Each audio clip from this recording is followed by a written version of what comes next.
Hey guys, in this video we're gonna go over how to transfer money from a Monzo to another account. So first launch up Monzo and then assign in it to your account. If you're new, go ahead and make a account.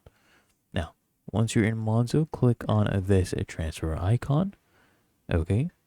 And you need to choose how you want to send the money, okay?